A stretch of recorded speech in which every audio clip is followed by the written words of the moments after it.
பிரியமான கர்த்தருடைய பிள்ளைகளை இப்பொழுது வெஞ்சலன் இந்த ப்ரோக்ராமின் மூலமாக உங்களை சந்திப்பதில் நான் பெருமகிழ்ச்சி அடைகிறேன். இன்றைக்கும் கூட கர்த்தருடைய ஊழியக்காரர்களை குறித்து வேதத்தில் என்ன கூறப்பட்டுள்ளது என்று நாம் தியானிப்போம்.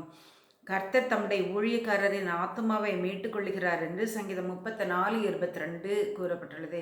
கர்த்தர் தம்முடைய ஊழியக்காரர்களின் ஆத்மாக்களை பிசாசினிடத்தில் ஒப்புக்கொடார். மட்டுமல்ல, தம்முடைய தூதர்களை காற்றுகளாகவும் தம்முடைய ஊழியக்காரரை அக்கினி ஜுவாலைகளாகவும் செய்கிறார் என்று சங்கீதம் 104:4 கூறப்பட்டுள்ளது. மட்டுமல்ல, கர்த்தர் தம்முடைய ஜனத்தின் நியாயத்தை விசாரித்து தம்முடைய ஊழியக்காரர்கள் மேல் பரிதாபப்படுவார் என்று சங்கீதம் 135:14 கூறப்பட்டுள்ளது. இன்றும் கூட பலவித நெருக்கடிகளின் மத்தியில் கர்த்தருடைய ஊழியக்காரர்கள் சிக்கியிருக்கிறதை நாம் காண்கிறோம் அல்லவா?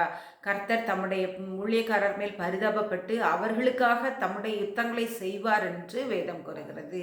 கர்த்தர் தம்முடைய ஊழியக்காரர் மேல் பரிதாபப்படுவார் என்று வேதம் கூறுகிறது. மட்டுமல்ல, இதோ என் ஊழியக்காரர் மன மகிழ்ச்சியினாலே கம்பீரிப்பார்கள் என்று ஏசாயா 65:14 கூறப்பட்டுள்ளது. மட்டுமல்ல, கர்த்தர் தம்முடைய ஊழியக்காரர் மேல் பரிதாபப்படுவார் என்று உபாகமம் 32:36 கூறப்பட்டுள்ளது. எனவே பிரியமானவர்களே, நம்மை சுற்றி நெருங்கி நிற்கிற பாரத்தையும் பாவத்தையும் தள்ளிவிட்டு நம்மை உபத்திரவப்படுத்துகிறவர்களுக்கு பயப்படாமல் கர்த்தர் நம்மோடு கூட இருக்கிறார் என்று சொல்லி அந்த விசுவாசத்தை கையில் எடுத்துக்கொண்டு நாம் தொடர்ந்து ஓடுவோமா, ஜெபிப்போமா? அன்புள்ள பரமபிதாவாகிய கர்த்தாவே, இந்த வேளையிலும் கூட சுவாமி உம்முடைய நாமத்தை மகிமைப்படுத்த கொடுத்த கிருபைக்காக உம்மை நன்றியோடு உம்மை துதிக்கிறோம், ஸ்தோத்திரிக்கிறோம். தகப்பனே, உம்முடைய ஊழியக்காரர்களுக்காக நீர் பரிதாபப்படுகிறீர்.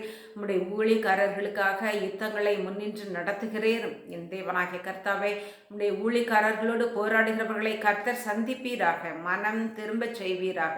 உம்முடைய நாமத்தை மகிமைப்படுத்தும். இயேசுவின் நாமத்தில் ஜெபிக்கிறேன் நல்ல பிதாவே, ஆமென்.